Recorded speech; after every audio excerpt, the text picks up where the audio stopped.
வாழ்க வளமுடன். Welcome to my DD kitchen. இப்போ நம்ம டிடி கிச்சனில் வித்தியாசமாக ஒரு அதிரசம் செஞ்சுருக்குறேங்க. கோதுமை மாவு வச்சு கருப்பட்டியும் கோதுமை மாவும் வச்சு அதிரசம் செஞ்சுருக்குறேங்க. இது ஒரு வாரம் வச்சு சாப்பிட்லாங்க.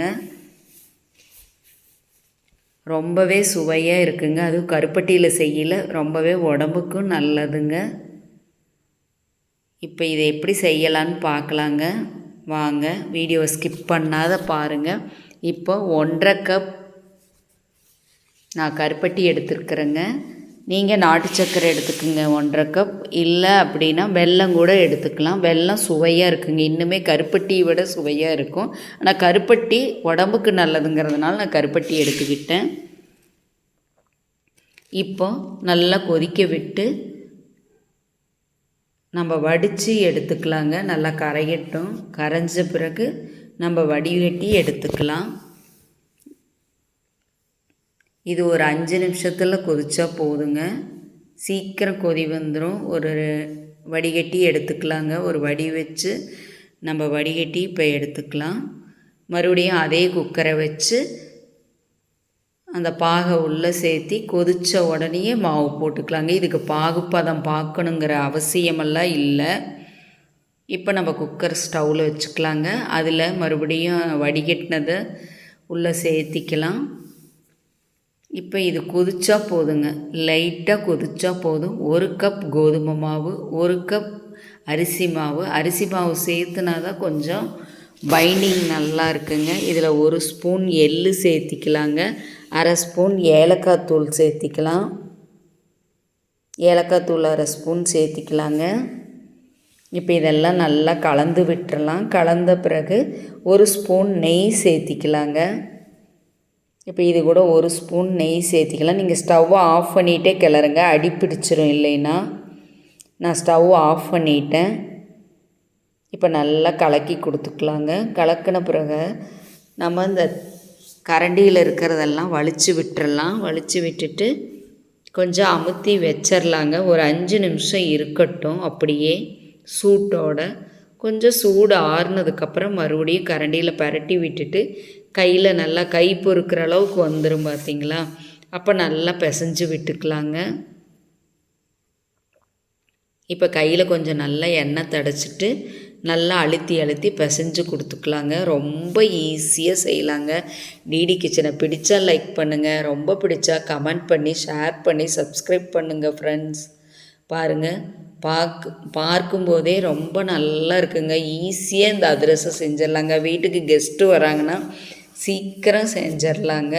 இப்போ ஆன் பண்ணி கடாயில் எண்ணெய் ஊற்றி வச்சாச்சுங்க. அது சூடேறட்டும். அதுக்குள்ளே நம்ம மாவை சின்ன சின்ன உருண்டையாக, அதிரசத்துக்கு எவ்வளோ உருண்டை தேவையோ எவ்வளோ மாவு வேணுமோ அந்தளவுக்கு எடுத்துக்கலாங்க. இது கண்டிப்பாக பாகுப்பதம் தேவையில்லை, யார் வேணாலும் செய்யலாங்க. சின்ன சின்ன உருண்டைகளாக உருட்டி எடுத்துக்கலாங்க. ஒரு வாழை இலையில் உருட்டி எடுத்து வச்சுக்கலாம். கண்டிப்பாக வாழை இலை இருந்தால் ஈஸியாக தட்டி கொடுத்துக்கலாங்க. இதுக்கு பேப்பர் வேணும், எண்ணெய் வேணும், எந்த பிரச்சனையும் இல்லைங்க. அழகாக தட்டி எடுத்து எண்ணெயில் போட்டு நம்ம பொரிச்சு எடுக்கலாங்க. 400 கிராம் 200 கிராம் கோதுமை மாவு, 200 கிராம் அரிசி மாவுங்க. நான் சேர்த்துன அளவு 1.5 கப்புக்கு நான் கப்பில் தான் அளவு எடுத்துக்கிட்டேன். மாவு கூட குறைய இருக்கலாங்க. இப்போ வாழை இலையில் கொஞ்சம் நெய் தடச்சி விட்டுக்கலாங்க. தடச்சி விட்டுட்டு ஒரு சைடு உருண்டைகளை வரிசையாக வச்சு நம்ம இப்படி அழுத்தி கொடுத்துக்கலாங்க. இப்படி செய்கிறனாலும் செய்யலாம், இல்லை நீங்கள் தட்டி கொடுத்துக்கறனாலும் கொடுத்துக்கலாங்க.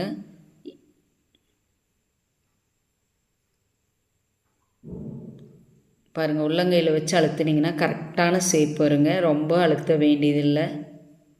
அப்படியே உள்ளங்கையில் வச்சு கூட அழுத்திக்கலாம். உங்களுக்கு எது இஷ்டமோ அந்த மாதிரி செஞ்சுக்குங்க. இப்போ எண்ணெயில் போட்டு நம்ம பொரிச்சு எடுத்துக்கலாங்க. எல்லாம் தட்டி எடுத்து வச்சுட்டு எண்ணெய் நல்லா சூடேறிடுச்சு. இன்னொரு முறை கேட்டுக்கிறேங்க, டிடி கிச்சனை பிடிச்சா லைக் பண்ணுங்கள், ரொம்ப பிடிச்சா கமெண்ட் பண்ணி ஷேர் பண்ணி சப்ஸ்கிரைப் பண்ணுங்கள் ஃப்ரெண்ட்ஸ். நம்ம வீடியோ நிறைய பலகாரங்கள் செஞ்சு போட்டிருக்குறேங்க. நீங்கள் எல்லாமே செக் பண்ணி பாருங்கள் டிடி கிச்சனில். இப்போ நம்ம பாருங்கள் அந்த தட்டி வச்ச அதிரசத்தை உள்ளே சேர்த்திட்டு நல்லா உப்பி உப்பி வருது பாருங்கள். நான் எதுவுமே பேக்கிங் பவுடரோ பேக்கிங் சோடாவோ எதுவுமே சேர்க்கலை. நல்லா உப்பி உப்பி வருது. இப்போ நல்லா வேகட்டுங்க. ஒரு வாரம் நம்ம வெளியில் வச்சுருக்கிறோன்னா நல்லா வேகணும். வேகாத எடுத்துடாதீங்க. இப்போ எண்ணெய் கொஞ்சம் கூட எண்ணெய் குடிக்கலைங்க. நான் எவ்வளோ ஊற்றுனோ அவ்வளோ எண்ணெய் அப்படியே கடைசி வரைக்கும் இருந்தது பாருங்கள். அதிரசம் சூப்பராக வந்திருக்குது. சாஃப்டாகவும் இருக்கும், கெட்டும் போகாது. நீங்கள் 1 வீக் தாராளமாக வச்சுக்கலாம். அதுக்கப்புறம் நிறைய இருந்தால் ஃப்ரிட்ஜில் எடுத்து வச்சு சாப்பிட்டுக்கலாங்க. இப்போ நம்ம எல்லாமே போட்டு ஒன்று ஒன்றா பொரித்து எடுத்துக்கலாம்.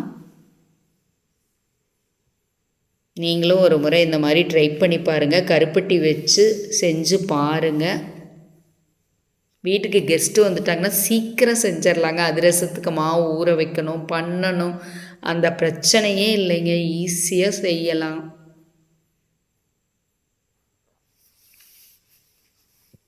இதே மாதிரி எல்லா அதிரசத்தையும் பொரிச்சு எடுத்துடலாங்க. நான் 300 கிராம் மாவு தாங்க சேர்த்துனேன். அதுக்கு எனக்கு 3/4 கிலோ அதிரசம் கிடச்சிது.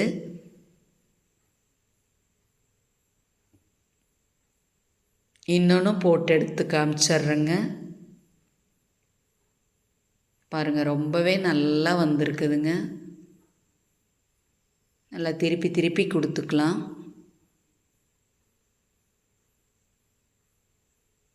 உங்களுக்கு எல்லாமே கண்டிப்பாக பிடிக்கும். இது மாதிரி ஒரு முறை செய்து பாருங்கள். இது வரைக்கும் பொறுமையாக என்னோடய வீடியோ பார்த்ததுக்கு ரொம்பவே நன்றி, வணக்கங்க. இந்த மாதிரி செஞ்சு குழந்தைங்களுக்கெல்லாம் கொடுங்க. உடம்புக்கு ரொம்ப ஆரோக்கியமாக சாப்பிடுவாங்க. பாருங்கள், எல்லாமே பொரிச்சு எடுத்தாச்சு. அந்த 2 தான் லாஸ்ட்டு. அதையும் நம்ம பொரிச்சு எடுத்துடலாங்க. கருப்பட்டியும் கோதுமை வெல்லத்தில் இன்னும் நல்லா இருக்குங்க. வெல்லத்தில் அடிக்கையில் இன்னும் கொஞ்சமே வெள்ளை கலரில் இருக்கும். பாருங்கள், 3/4 கிலோவுக்கு மேலே எனக்கு கிடச்சிருக்குது அதிரசம். நீங்களும் இது மாதிரி செஞ்சு சாப்பிடுங்க.